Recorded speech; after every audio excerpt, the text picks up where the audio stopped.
Se quedó en ese estrado, con la mirada fija, apesadumbrado, decidido. No podía aceptar la idea de que ella fuera capaz de algo tan aberrante.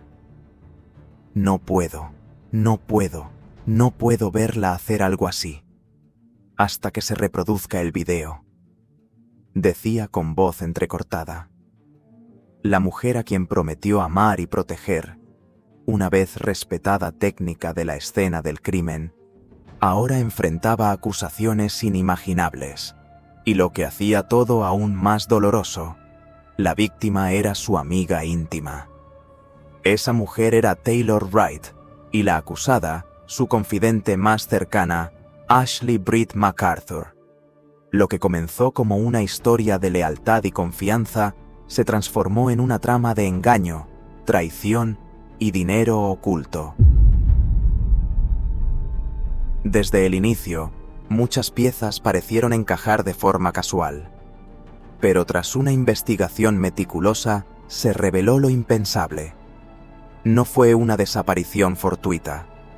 Fue algo planificado por alguien que conocía demasiado bien el funcionamiento de una escena del crimen. Taylor Wright, de 33 años, había sido agente policial antes de convertirse en investigadora privada en Pensacola, Florida. Esto coincide con los reportes que refieren su trayectoria profesional. Era brillante, determinada y profundamente autosuficiente. No aceptó definir su vida por normas ajenas. Tras dejar la institución policial, fundó su propio camino, rechazando limitaciones. Pero en su vida privada, la tormenta no estaba lejos. Enfrentaba un divorcio complicado, una disputa por la custodia de su hijo y una carga financiera que la agobiaba. Como muchos, confió en pocas personas. Entre ese reducido círculo, entró Ashley. El giro fatal ocurrió en septiembre de 2017. Taylor desapareció después de pasar el día con Ashley. Su ausencia prendió las alarmas. No fue un simple corte de comunicación, ni un silencio voluntario. Sus allegados se alarmaron cuando incumplió una cena planeada. Envió un mensaje a su pareja diciendo que solo necesitaba espacio, y luego desapareció sin dejar rastro.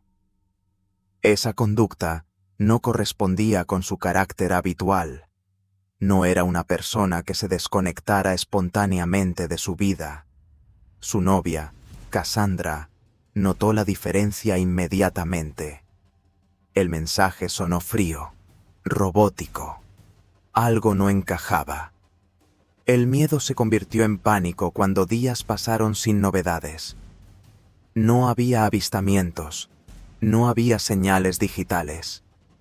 Y lo más inquietante, la última persona que tuvo contacto con Taylor con vida fue quien decía ser su amiga. Esa persona era Ashley MacArthur, ex técnica de la escena del crimen para la oficina del sheriff en el condado de Escambia. Esa conexión, en apariencia, podría haber sido una ventaja investigativa, pero resultó ser usada para enterrar la verdad, literalmente. Cuando las autoridades comenzaron a interrogar a Ashley, ella se mostró tranquila, serena, casi ensayada.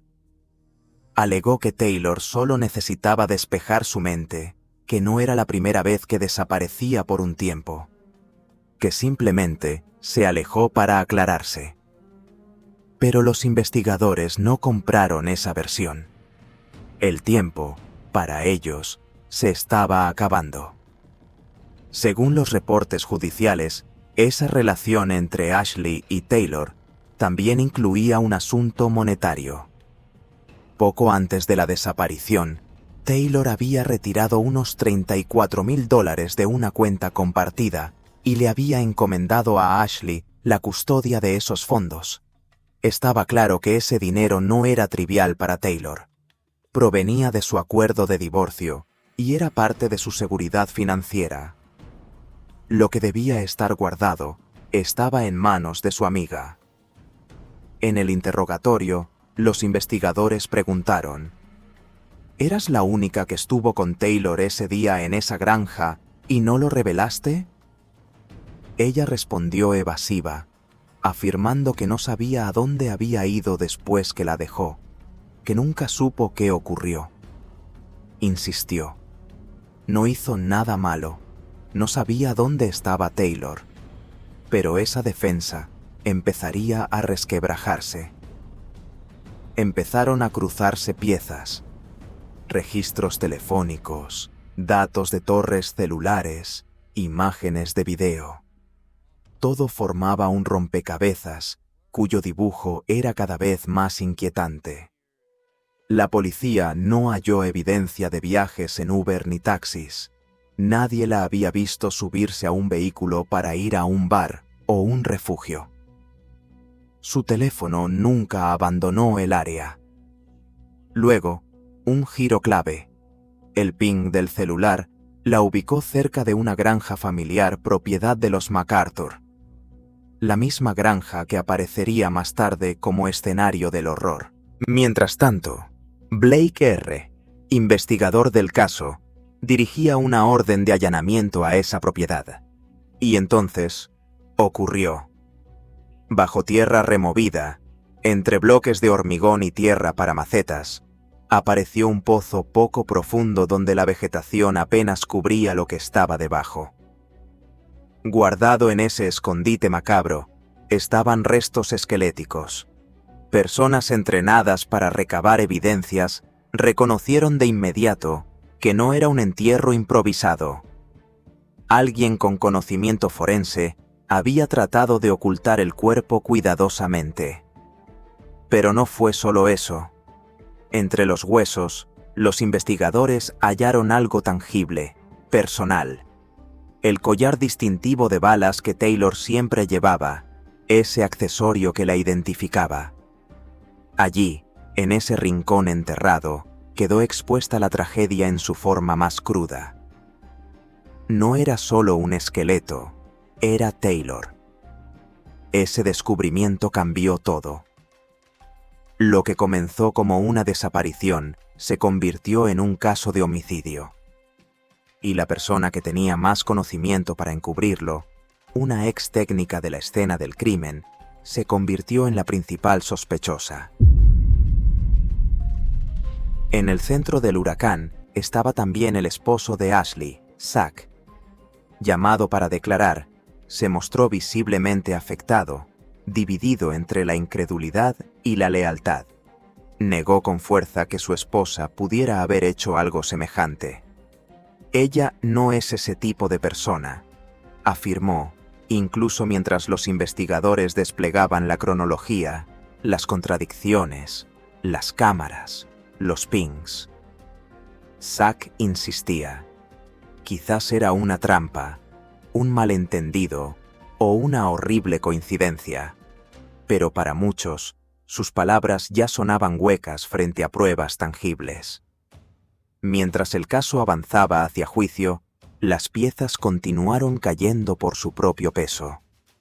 Durante la audiencia, la sala quedó en silencio cuando se proyectó el video de la compra de cemento y tierra para macetas por parte de Ashley, al día siguiente de la desaparición de Taylor.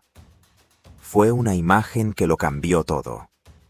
Alguien que tenía acceso a los indicios sabía exactamente qué comprar para ocultar un crimen.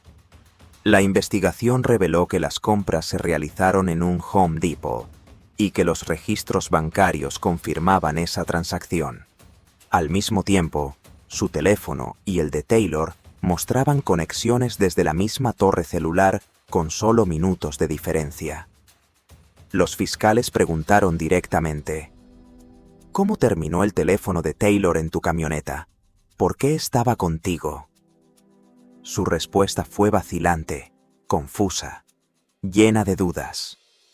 Alegó que no sabía cómo había sucedido, que quizá era un error, que no tenía idea de dónde estaba Taylor. Pero los investigadores no se detuvieron. Profundizaron en su historial financiero. El dinero desaparecido no solo había sido embargado de la cuenta, sino que había sido depositado en otra de Ashley, suya y del esposo.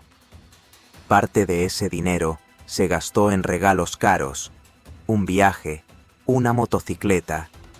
Mientras tanto, ella aseguraba que Taylor estaba estresada, que había huido para evadir sus problemas. La versión sonaba cada vez más artificial. Y había más. Testigos cercanos relataron que Ashley había mencionado planes para drogar la bebida de Taylor, con la intención de simular una sobredosis y desviar sospechas. Según esos testimonios, la idea original era colocar sustancias en la cerveza para que pareciera un accidente. Pero cuando la víctima rechazó el trago, notó el sabor extraño, lo escupió y el plan fracasó. Fue entonces cuando, según los fiscales, todo se precipitó. Ashley tomó un arma. La acusación fue clara: asesinato con premeditación.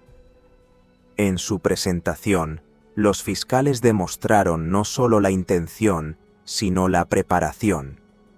El conocimiento forense para ocultar un cuerpo, la compra de los materiales, el uso de sus habilidades como técnica de escena del crimen para borrar huellas, la manipulación de teléfonos. Nada estaba al azar. Cuando llegó el veredicto, el tribunal no dudó. El jurado se pronunció culpable por asesinato en primer grado, con arma de fuego. Las numerosas evidencias, a pesar de no incluir ADN directo, fueron suficientes para convencer. Cámaras, registros telefónicos, testigos y patrones de comportamiento. La fiscalía lo presentó como un crimen planificado, frío, calculado. El juez, sin vacilar, emitió la sentencia: cadena perpetua con un mínimo obligatorio de 25 años. Esa pena no fue solo por el homicidio, sino que se sumó a condenas anteriores de Ashley por fraude y crimen organizado, vinculadas a su gestión en el negocio familiar de entretenimiento. La fiscalía ya había demostrado que se apropió de ingresos de bares, manipulando pagos de máquinas recreativas y jukeboxes, falsificando reportes financieros. Ella se enriqueció a costa de su empresa familiar, y esas prácticas ilegales se conocieron antes aún de que se descubriera su doble vida macabra. Ahora, en prisión, Ashley cumple su condena. Su vida material, sus mentiras y traiciones se vieron expuestas en la corte. Para la familia de Taylor Wright, para su hijo pequeño, para sus allegados, la herida sigue abierta. No solo perdieron a una amiga, a una madre, a una voz fuerte. Perdieron la seguridad ante quien confiaban más que nadie. Este caso plantea preguntas que estremecen. ¿Cómo alguien con conocimientos para investigar delitos puede convertirse en artífice de uno? ¿Cuánta cercanía es demasiada cuando se trata de manejar vida y dinero? Y, sobre todo, ¿qué tan profunda puede ser la traición cuando proviene del corazón de una amistad? A los que siguen esta historia les pregunto: ¿piensan que el esposo de Ashley realmente desconocía lo que su esposa hacía? ¿O estuvo tendiendo una cortina de humo para protegerla? Si te interesa ver más reconstrucciones de momentos reales en tribunales, no olvides dejar tu comentario y suscribirte para seguir este tipo de análisis. A medida que el juicio avanzaba, la sala se transformó en un escenario donde cada gesto, cada silencio y cada fragmento de evidencia revelaba la dimensión real de la traición. El nombre de Ashley MacArthur ya no evocaba la imagen de una técnica diligente, experta en procedimientos forenses. Ahora estaba ligada a una narrativa más sombría, una mujer que, según la fiscalía, Utilizó su experiencia profesional no para esclarecer un crimen, sino para cometerlo y encubrirlo con frialdad quirúrgica. Los investigadores llevaron a la corte un mapa detallado de los movimientos de MacArthur durante los días críticos. Mostraron videos donde aparecía comprando tierra para macetas, una bolsa de cemento y herramientas específicas. La fiscalía insistió. Nada de eso fue un acto impulsivo. Todo era parte de un plan cuidadosamente estructurado para desaparecer a quien alguna vez llamó su mejor amiga. Las imágenes de vigilancia de Home Depot, reproducidas ante el jurado, parecían casi rutinarias, hasta que se comprendía el contexto. Se veía a Ashley entrando con calma, revisando los pasillos, seleccionando bolsas pesadas con una precisión que solo alguien familiarizado con el proceso de ocultamiento de restos humanos podía demostrar. Ese registro visual se convirtió en uno de los puntos más contundentes del caso. Pero el golpe emocional más fuerte llegó cuando los agentes describieron el lugar donde hallaron el cuerpo de Taylor Wright. El área rural pertenecía a una propiedad de la familia MacArthur, un sitio que debía ser un refugio tranquilo, no una escena de horror. Los oficiales explicaron cómo la tierra removida y el patrón del entierro sugerían una mano entrenada. Esto no lo hizo un improvisado, afirmaron durante una de las sesiones. Aquí actuó alguien que sabía exactamente lo que estaba haciendo. El jurado escuchó, además, los mensajes fríos enviados desde el teléfono de Taylor después de su desaparición. La fiscalía argumentó que no fue ella quien los escribió, sino Ashley, tratando de simular que su amiga seguía viva para ganar tiempo. La novia de Taylor declaró que esos mensajes no sonaban como ella. Carecían de su energía, de su forma espontánea de expresarse. Eran vacíos, automáticos. No era mi Taylor, afirmó entre lágrimas. Incluso sin ADN directo que vinculara a Ashley con el entierro, el cúmulo de pruebas indirectas era abrumador. El rastro del dinero desaparecido. La localización de ambos celulares en la misma área durante horas clave. El comportamiento evasivo de Ashley al ser interrogada. Testimonios sobre su intención de drogar a Taylor para hacer pasar la muerte como sobredosis. Su pasado reciente, marcado por fraudes financieros y manipulación de fondos en el negocio familiar. Mientras la fiscalía construía un caso sólido, la defensa intentó sembrar dudas. Alegaron que no existía prueba física que la situara directamente en el acto homicida. Intentaron describir a Taylor como alguien mentalmente alterada por el estrés del divorcio, insinuando que tal vez había buscado desaparecer voluntariamente. Pero esas teorías se desplomaron con cada detalle que surgía en la sala. El ambiente se volvió aún más tenso cuando declararon varios allegados de Ashley. Algunos afirmaron que ella les había confesado sentir que Taylor le debía dinero, que estaba cansada de los problemas de su amiga y que algo debía hacerse. Aunque la defensa trató de desestimar estas declaraciones como chismes, el jurado tomó nota. Eran piezas de un rompecabezas emocional que, sumadas a la evidencia técnica, pintaban un cuadro inquietante. Uno de los momentos más desgarradores del juicio ocurrió cuando el esposo de Ashley, Zach, fue llamado al estrado. Su voz tembló al repetir que jamás imaginó a su esposa capaz de matar a alguien. Sus ojos empañados se mantuvieron clavados en la mesa frente a él. No lloraba de ira, sino de impotencia. El intercambio entre él y los fiscales dejó en claro que aquel matrimonio se había convertido en un campo minado de secretos, silencios y sospechas. Yo no sabía nada, reiteró una y otra vez. aunque muchos en la sala cuestionaban si realmente era ignorancia o negación. Finalmente, llegó el día del veredicto. La sala estaba repleta. Periodistas, familiares, curiosos, expertos en criminología y defensores de Taylor. Cuando la portavoz del jurado se puso de pie, la tensión parecía cortar el aire. Su voz fue firme, casi implacable. Culpable de asesinato en primer grado. El silencio que siguió fue brutal, como si la sala entera hubiese inhalado al mismo tiempo y olvidado exhalar. Ashley apenas parpadeó. No lloró, no gritó, no imploró.